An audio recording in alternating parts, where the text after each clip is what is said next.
वन्देऽहं श्रीगुरुश्रीयुतपदकमलं श्रीगुरुन् वैष्णवांश्च रूपं साग्रजातं सहगण रघुनाथान्वितं तं सजीवं साद्वैतं सावधूतं परिजनसहितं कृष्णचैतन्यदेवं श्रीराधाकृष्णपादान् सहगण ललिता श्रीविशाखान्वितांश्च अनर्पितचरिं चिरात् करुणयावतीर्णकलो समर्पयितुमुन्नत उज्ज्वलरसांश भक्तिश्रियां हरिपुरटसुन्दरदुती कदम्बसन्दोपित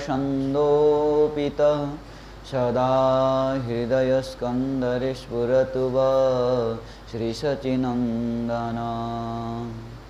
हे कृष्ण करुणा सिन्धु दीनबन्धु जगत्पते गोपेश गोपिकान्त राधाकान्त नमस्तुते तप्त काञ्चन गौराङ्गी राधे वृन्दावनेश्वरी वृषभानुसुते देवी तं नमामि हरिप्रिये।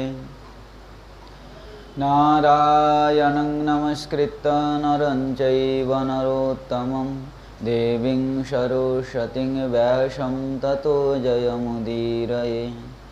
जय रूप सनातन भट्ट रघुनाथ श्रीजीव गोपाल भट्ट दास रघुनाथ एछाय गोसाई करी चरण बंदन जा हईते विघ्ननाश अभीष्टपुरं पूर्वदिव्यरूपधारि नटवरवेशिनं गोधूलिधूसरतनु शिखिपुच्छधारिणं कटितटे पीतधटे वनमालवेष्टितं धनञ्जय पंडितेन कृष्णप्रेमदर्शितं वाञ्छाकल्पतरुभ्यश्च कृपा सिन्धुभ्येव च पतितानां पावनेभ्यो वैष्णवेभ्यो नमो नमः। दुर्गमे पतिमिन्दैश्च स्खलत्पादगतेर्मुहुः सकृपाजष्टिदानेन सन्तसन्तबलं बल भक्तगोष्ठीसहिते गौराङ्ग जय जय सुनीले चैतन्य कथा भक्तिलभः।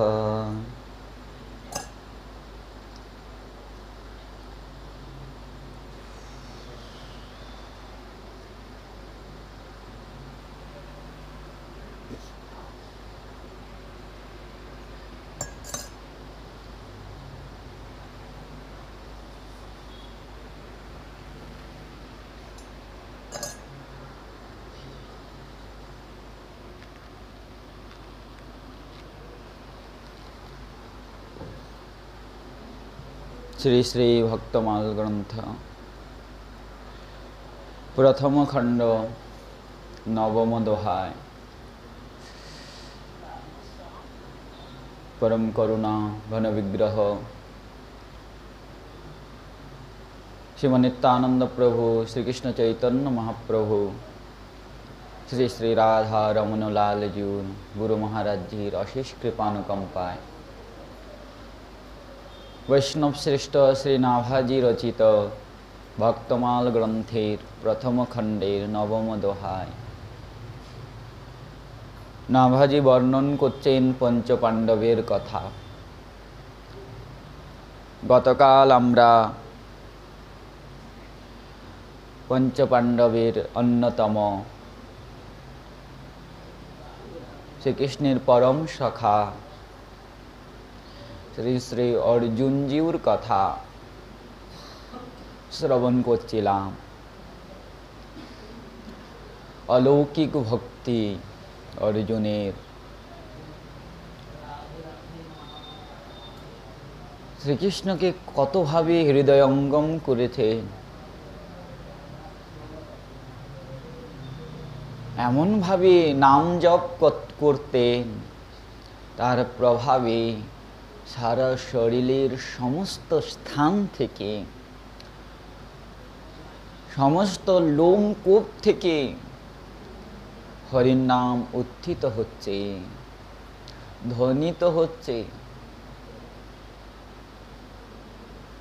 আমাদের অনুভবে এটাই আছে, একমাত্র জিহ্বার দ্বারা হরির নাম উচ্চারণ করা যায়। যেই যেই ইন্দ্রিয়ের যেই যেই কাজ, তার দ্বারা ভগবত সেবা করা যায়। কিন্তু অর্জুনের জীবনী শ্রবণ করে মনে হয় না না, যেই লোমকূপ, যে শরীরকে আমরা নশ্বর মনে করি, সেই শরীরের সর্বস্থান দ্বারা কৃষ্ণ ভজন করা যায়। সেরকম তন্ময়তাকে লাভ করতে হবে। হ্যাঁ, অর্জুন পার্শ্বদ, তার দ্বারা সম্ভব, কিন্তু সাধকের জীবনীতেও তো তাই। গতকাল আমরা শ্রবণ করে আসলাম চোখা মেলা, তিনি একজন সাধক। চলো উনাকে আমি পার্শ্বদ মনে করলাম। জনাবাই, দেখুন কত প্রভাব, খালি শরীরের দ্বারা নয়,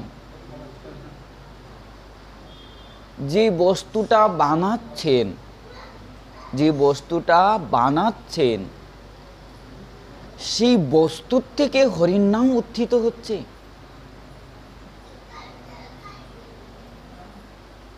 মানে এর দ্বারা এই প্রমাণিত করছেন, ওই যে কান্ডাটা বানাচ্ছিলেন উনি, ঘষিটা যে বানাচ্ছিলেন, ওই সময়ে তিনার কায় মনোবাক্য হরির নামই করছিল। জন্য বৈষ্ণবগণ বলেন, যে কোনো কর্ম করার সময় যদি আমরা হরির নাম করি, সেই সমস্ত কর্ম বা রন্ধন আদি, কেন বলেন যে রন্ধনের সময় অবশ্যই কৃষ্ণ চিন্তন করবে, রন্ধনের সময় অবশ্যই হরির নাম করবে। বলে কেন? বলে ওই হরির নামটা তার মধ্যে প্রবেশ করে যাবে, সেই বস্তুটা শুদ্ধ হয়ে যাবে। শ্রীকৃষ্ণের উপযোগী হবে সেটা।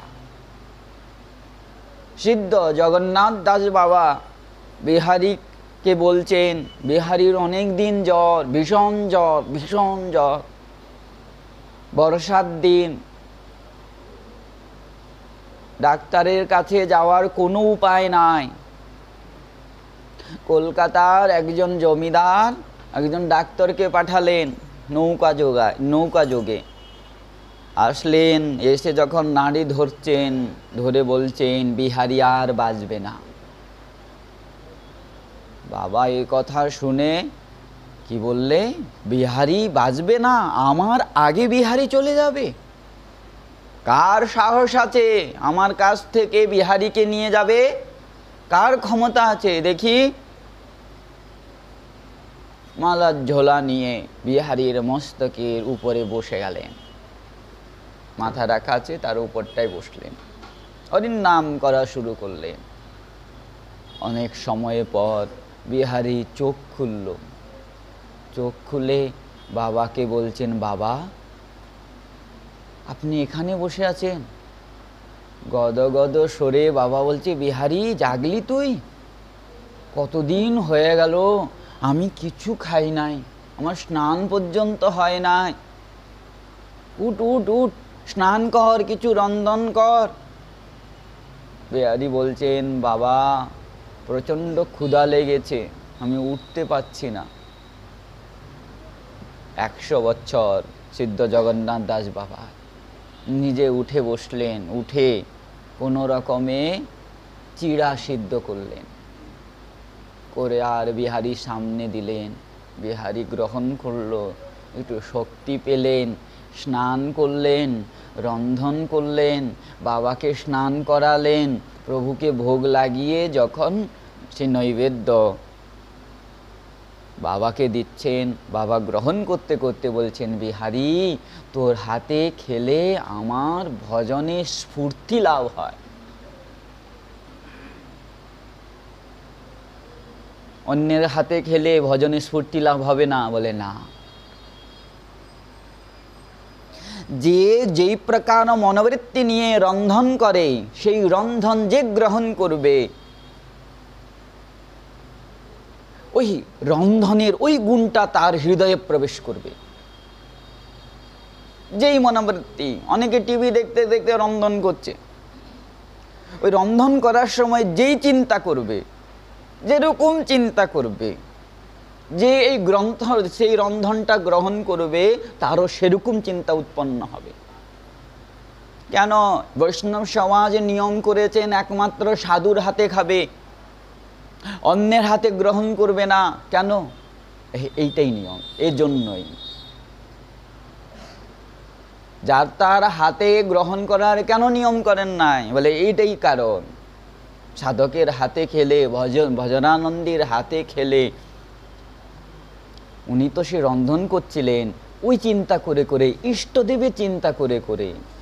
ওই রন্ধন যে গ্রহণ করবে, সে প্রসাদ যে গ্রহণ করবে, তারও সেরকম চিন্তা ভাবনা উৎপন্ন হবে।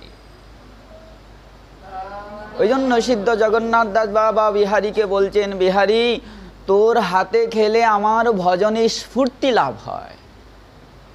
জন্য তো রন্ধনের নিয়ম। জনাবাই কান্ডা বানাচ্ছিলেন, ওই ঘষি বানাচ্ছিলেন, ঘষির থেকে বিঠ্ঠলনাথের নাম উত্থিত হচ্ছিল। তদ্রূপ গৌড়ীয় বৈষ্ণব জীবনী দেখুন। গৌড়ীয় বৈষ্ণব জীবনীতে গৌর কিশোর বাবা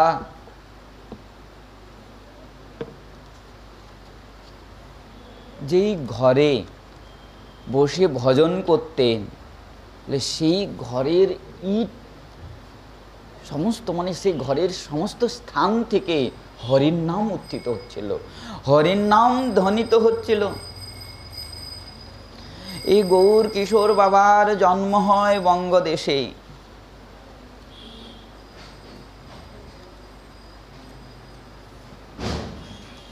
বঙ্গদেশ ফরিদপুর জেলার অন্তর্গত বাগজান গ্রামে জন্ম হয়। শিশুকাল থেকেই ভক্তির প্রতি একটা আকর্ষণ ছিল, কিন্তু মাতা পিতা জোর করে বিবাহ দিয়ে দেন। 29 বছর পর্যন্ত উনি সংসার করেন। স্ত্রী মারা যায়, সংসারের প্রতি বৈরাগ্য উৎপন্ন হয়, সংসার ত্যাগ করে ব্রজমণ্ডলে এসে যান। ব্রজমণ্ডলে এসে সিদ্ধ জগন্নাথ দাস বাবার কাছে দীক্ষা গ্রহণ করেন। কিছুদিন পর সিদ্ধ শ্রীমদ ভাগবত দাস বাবাজি মহারাজের কাছে বেশ গ্রহণ করেন।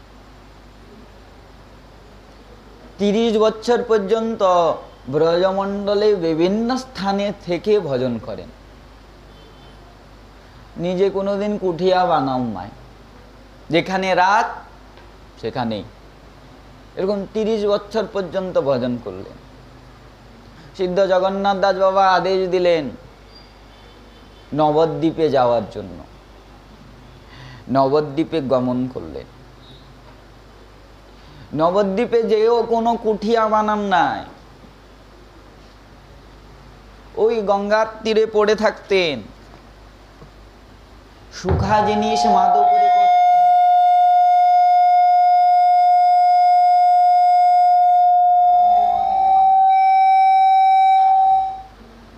সুখা জিনিস মাধুপুরি করে নিয়ে আসতে। রন্ধন করতেন কিসে?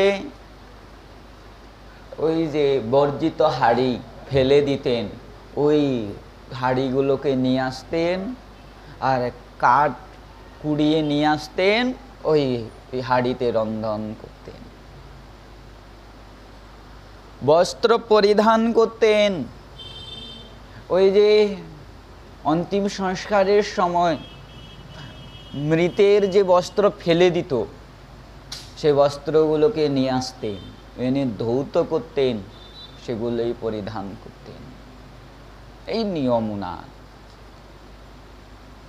যাহা পেতেন সেটাই উনি গ্রহণ করতেন। গঙ্গার তীরে সব সময় পড়ে থাকতেন। কেউ বুঝতে পারত না যে উনি উচ্চস্তরের সাধক। কোনোদিন সেবা গ্রহণ করেন নাই। সুখদেব গোস্বামী পাদ শ্রীমদ্ ভাগবতে যে বলছেন যে চিরাণি কিং ন পথি ন সন্তি দিশন্তি ভিক্ষাং নৈবাং ঘৃপাম পরভৃত সরিত অল্পোশুশুষ্যং রুদ্ধা গুহ কিমাজিতো অবতি নো উপাসন্নম কস্মাদ ভজন্তি কবয়ো ধনুর্দহ মদান্ধান।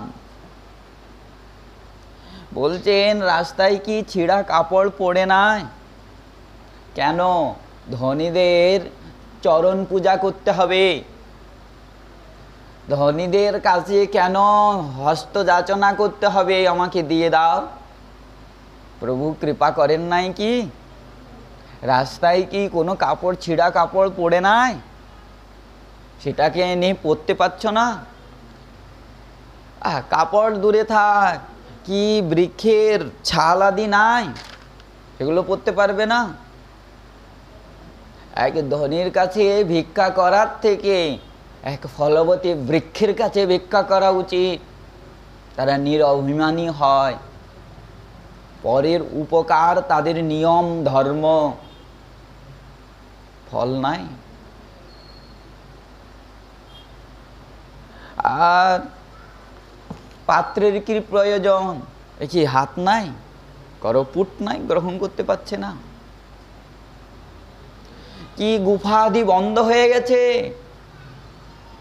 এত সুন্দর ঘর বানাতে হবে, গুফাদি আশ্রয় করতে পারে না।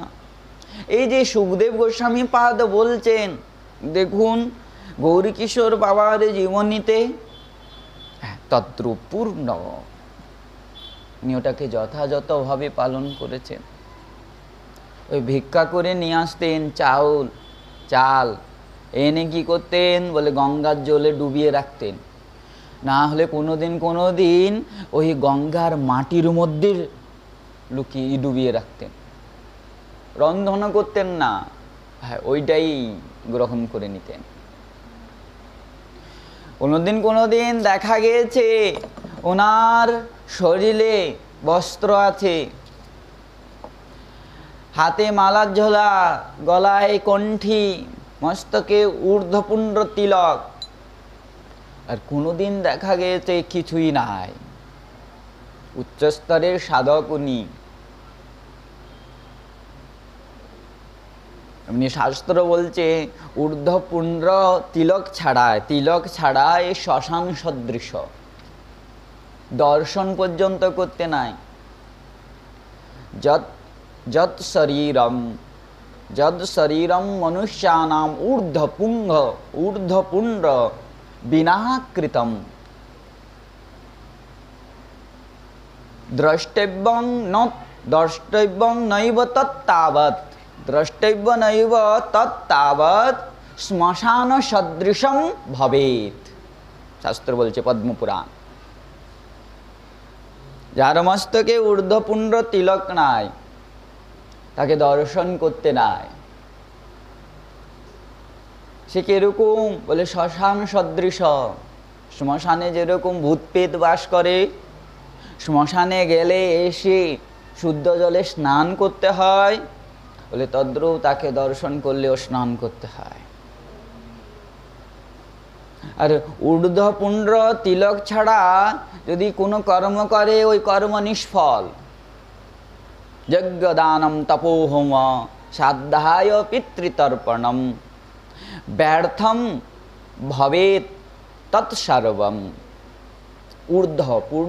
ঊর্ধ্বপুণ্ডং বিনাকৃতম। সব ব্যর্থ। যজ্ঞ হোক, দান হোক, তপস্যা হোক, সব ব্যর্থ। এটা তো হরি মন্দির, এটা তো হরি মন্দির। নাসিকাস্ত্রয় ভাগ, নাসিকার স্ত্রয় ভাগ পর্যন্ত।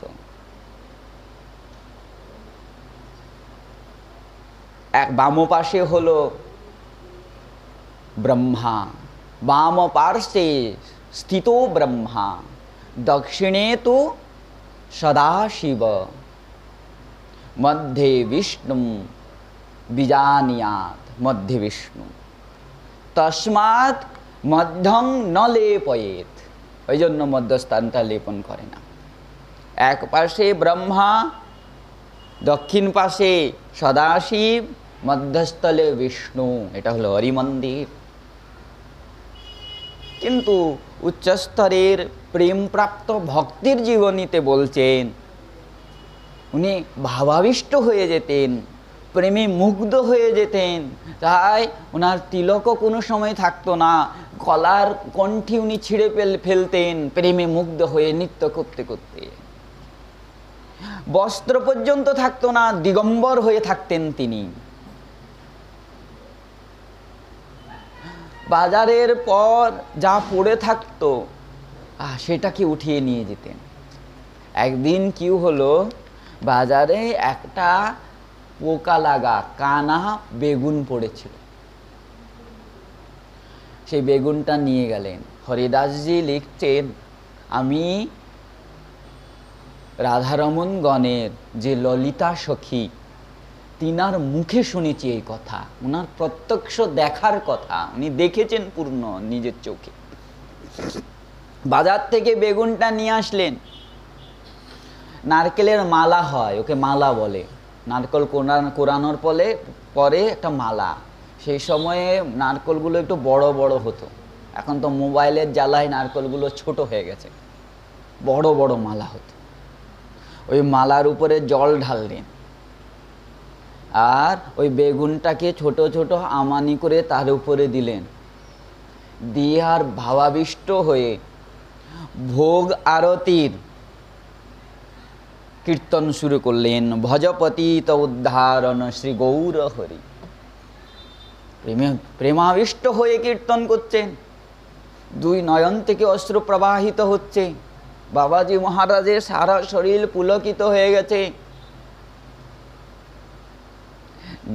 সেই কীর্তন করতে করতে যখন বলছেন, না জানিয়ে পরিপাটি, না জানি রন্ধন, সুখারুখা এক মুষ্টি করহ ভোজন, বলার সঙ্গে সঙ্গে সিদ্ধ গৌর কিশোর দাস বাবা মূর্ছিত হয়ে পড়ে গেলেন।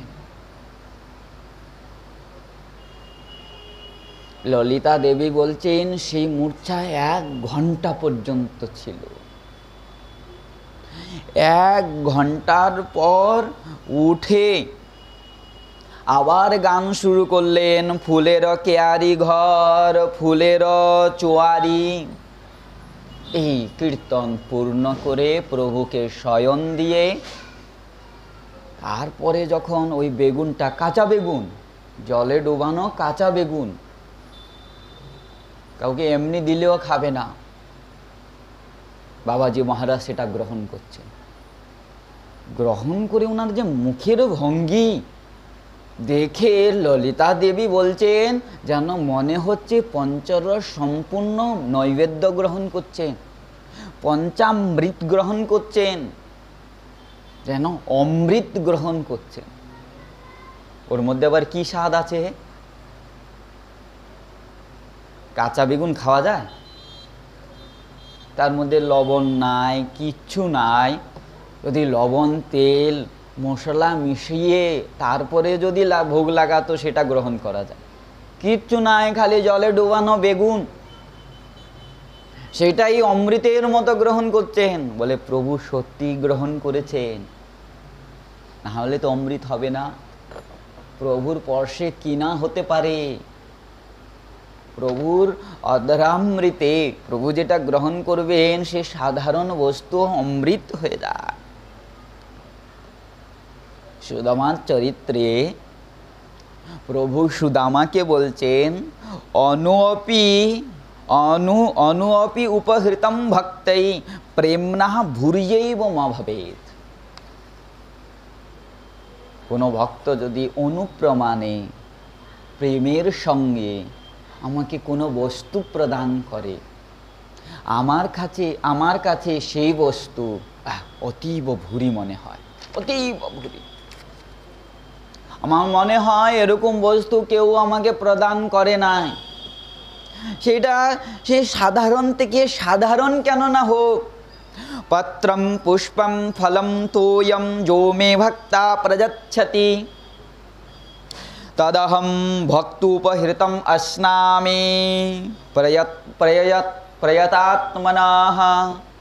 ভগবান বলছেন শুধুমাত্র কোনো ভক্ত প্রেমের সঙ্গে আমাকে যদি পত্র প্রদান করে, পুষ্প প্রদান করে, ফল প্রদান করে, জল প্রদান করে, আমি অতি প্রেমের সঙ্গে সেটা গ্রহণ করি। দেখুন বাবাজি মহারাজ কি প্রদান করেছেন, জলে ডুবা বেগুন। প্রভুটা গ্রহণ করেছেন বলেই তো এরকম অমৃত সদৃশ স্বাদ হয়েছে। এত প্রসন্ন তিনি, কেন অমৃত গ্রহণ করেছেন তিনি। এরকম প্রেমাবিষ্ট হয়ে থাকতে কোনোদিন কেউ উনার সেবার সুযোগ পান নাই, উনি উল্টা সেবা করতেন। নবদ্বীপে কৃষ্ণবর্ণ যে বালককে দেখতেন, ওনার কি জ্ঞান হতো, কৃষ্ণের জ্ঞান হতো। এটা সাধকের জীবনী। গৌরবর্ণ কোন শিশুকে দেখলে গৌর জ্ঞান হতো। ওরা যখন খেলা করত ওদের সঙ্গে উনিও ছুটতেন বালকের মতো।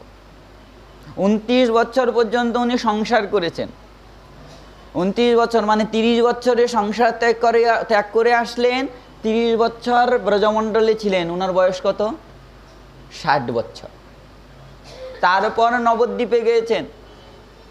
ওই 60 বছরের বৃদ্ধ বালকের মতো স্বভাব, বালকদের সঙ্গে খেলা করতেন, ওই শিশুদের সঙ্গে ছুটতেন।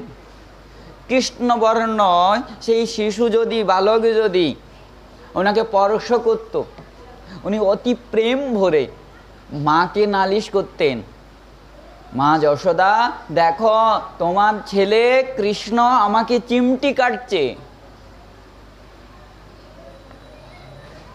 গৌরবর্ণ কোনো বালক যদি ওনাকে স্পর্শ করত, তখন উনি বলতেন, বলে দেখো মা শচী, তোমার নিমায় আমাকে মুখ ভেঙচাচ্ছে।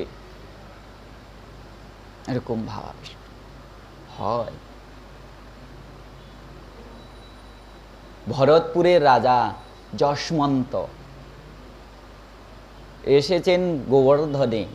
সিদ্ধ বাবাকে প্রণাম করে বলছেন, বাবা আমি কিছু সেবা করতে চাই। সিদ্ধ বাবা বলছেন, আমাদের আর কি সেবা করবে, ব্রজবাসীদের সেবা করো, আমাদের সেবা হবে। কেননা সেই ব্রজবাসীদের বাড়ির থেকে মাদুপুরি এনে আমরা গ্রহণ করি, যা প্রয়োজন হয় ব্রজবাসীরাই আমাদেরকে দেয়। তাহলে ব্রজবাসীদের সেবা করো, তাতে আমাদের সেবা হয়ে যাবে। খালি আমার নয়, সব বৈষ্ণবের সেবা হয়ে যাবে। বাবার আদেশে খুব সেবা করলেন। গোবর্ধন আদিতে যত ছত্রী যে দেখছেন সব এই রাজা যশমন্তের করা, ভরতপুরের রাজা। এ সমস্ত করার পর আরেক দিন আসলেন, এসে আর সিদ্ধবাবুকে প্রণাম করলেন। প্রণাম করে বলছেন, বাবা সাক্ষাৎ আপনার কিছু সেবা করতে চাই। বাবা হাসলেন, হেসে আর বলছে, সত্যি আমার সেবা করতে চাও? তাহলে এক কাজ করো, রানীদের মধ্যে যে রানীকে সব থেকে বেশি ভালোবাসো, সব থেকে বেশি ভালোবাসো, সেই রানীকে পাঠিয়ে দাও।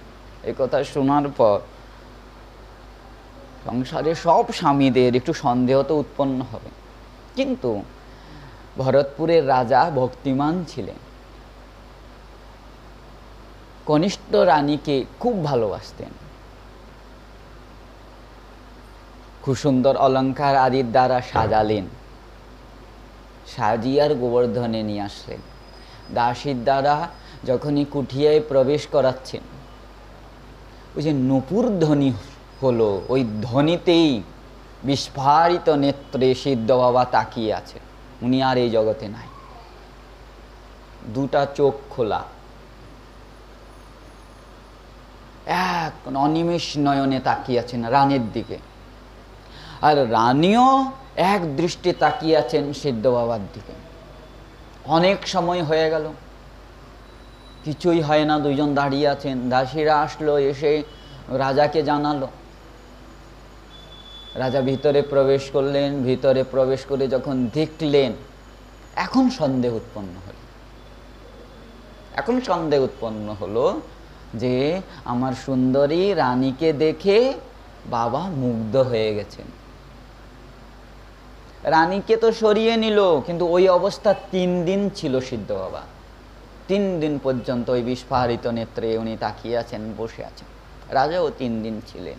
3 দিন পর উনি প্রকৃতস্থ হন।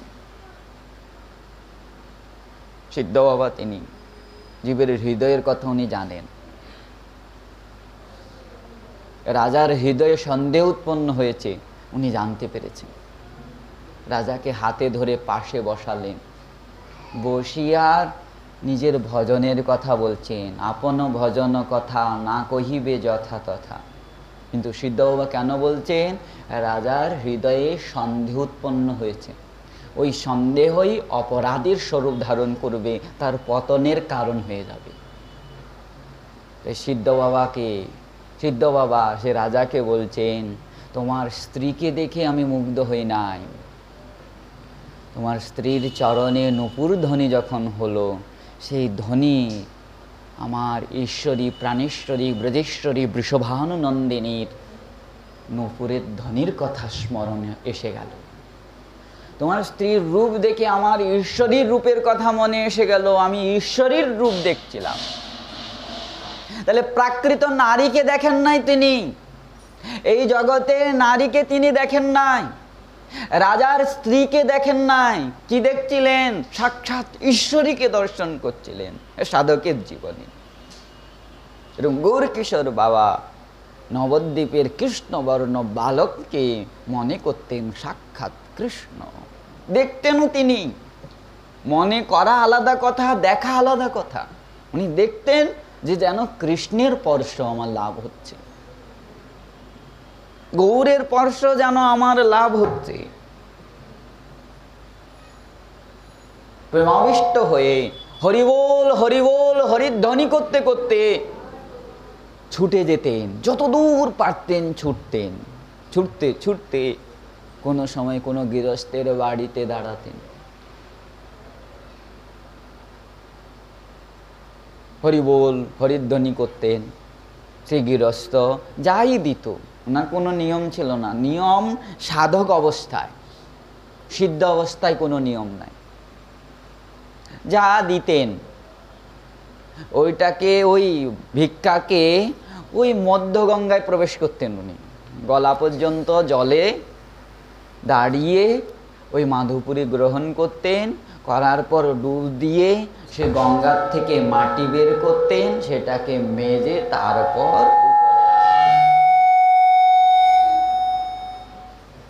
সেটাকে মেজে তারপরে উপরে আসতেন।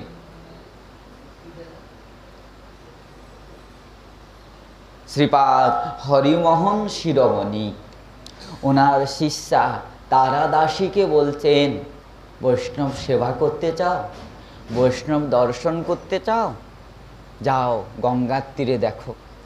যিনি পড়ে আছেন, কেউ দেখলে মনে করবেন না তিনি পরম বৈষ্ণব, কিন্তু তিনি পরম বৈষ্ণব, পরম ভজনানন্দী সিদ্ধ মহাত্মা।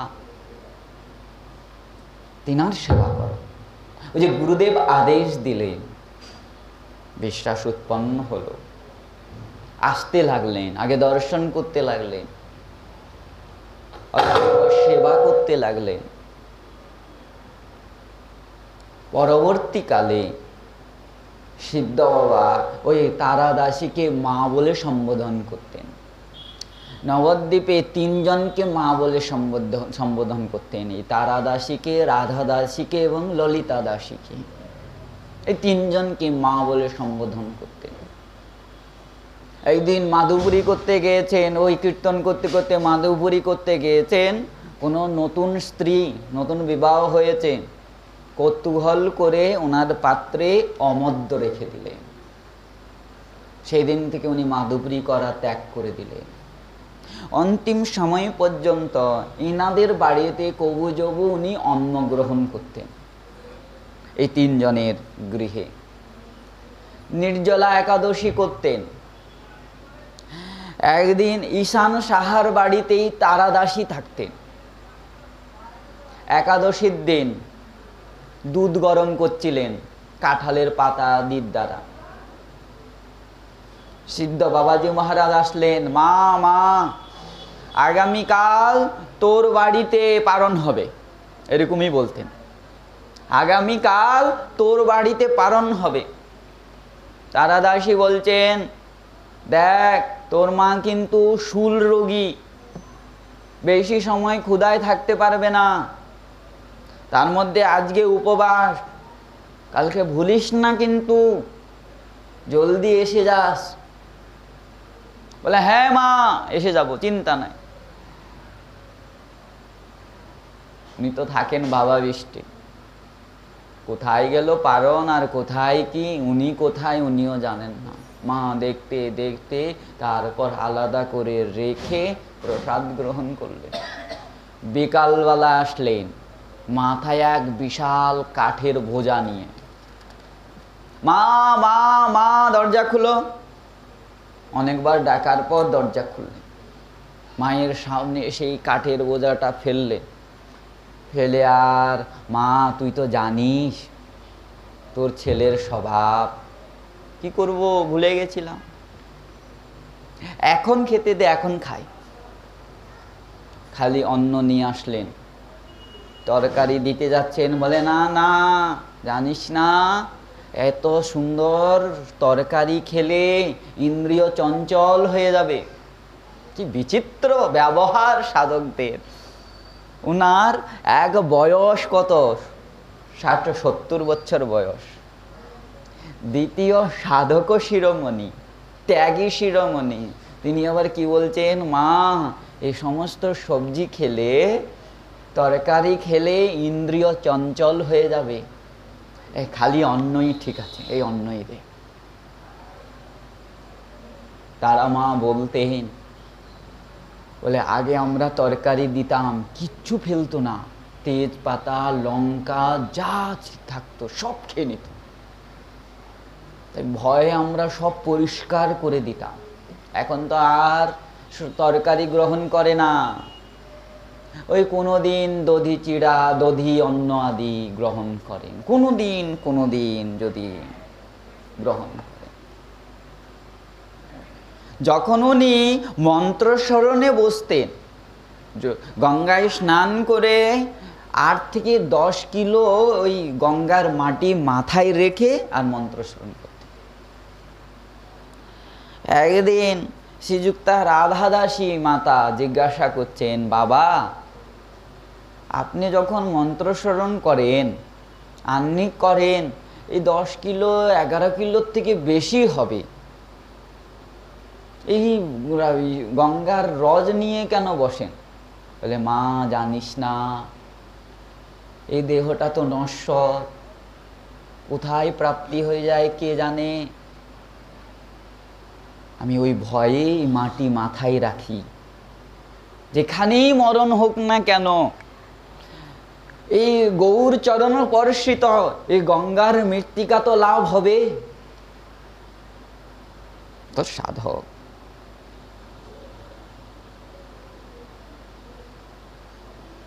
শোনা যায়, হরিদাসজি লিখছেন, অযাচিত ভাবে উনি সেবা করতেন। কোনোদিন কি করতেন, সেই জঙ্গল থেকে অনেক কাঠ কেটে বোঝা বানিয়ে কোনো মন্দিরে ফেলে আসতেন, রামেশ্বর মহাপ্রভুর মন্দিরে ফেলে আসতেন। হ্যাঁ, এটা সেবায় লাগবে, গুপ্ত সেবা।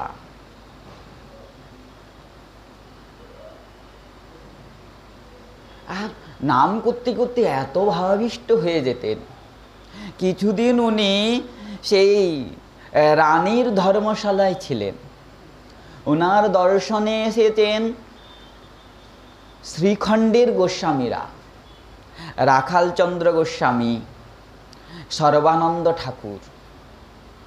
যখন ওনারা দর্শনে এসেছেন, সিদ্ধ বাবা হা চৈতন্য হা চৈতন্য হা চৈতন্য তো প্রেমাবিষ্ট হয়ে গেলেন।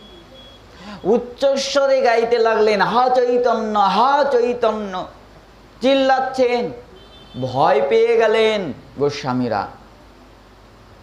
এখন যদি ইনার এই রসকে রসান্তন না যদি করা হয়, ওনার গলা ফেটে যাবে, এমনভাবে চিল্লাচ্ছেন।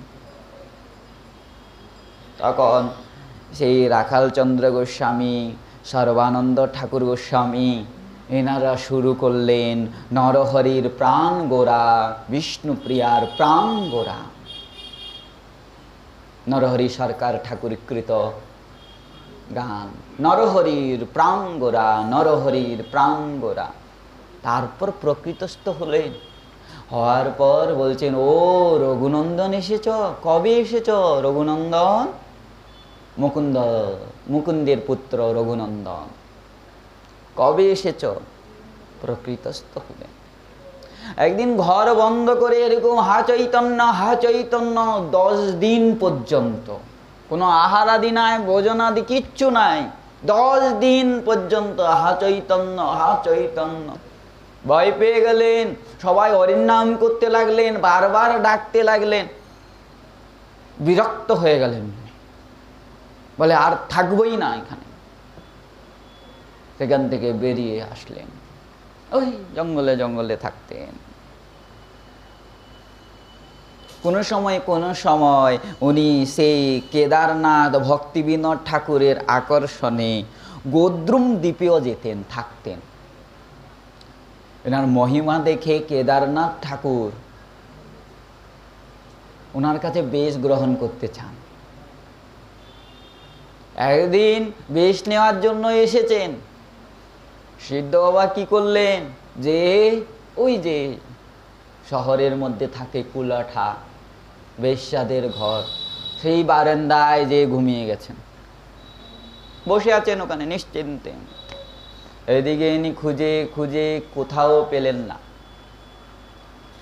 যখন চলে গেলেন, তারপর বের হলেন, বের হয়ে খুব হাসছেন, খুব হাসছেন।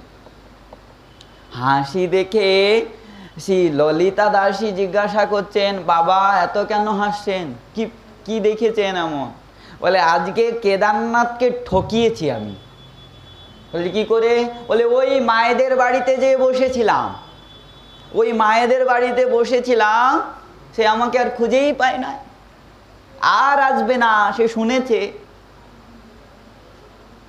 সিদ্ধ বাবার জীবনী।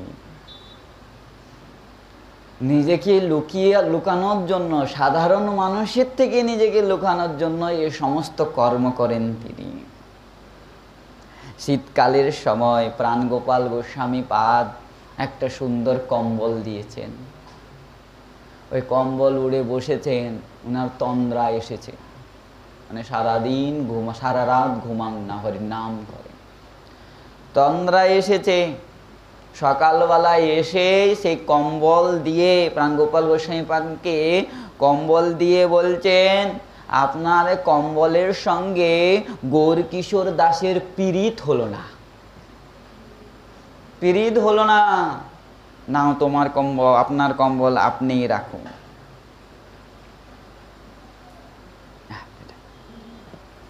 রাখুন আপনার কম্বল।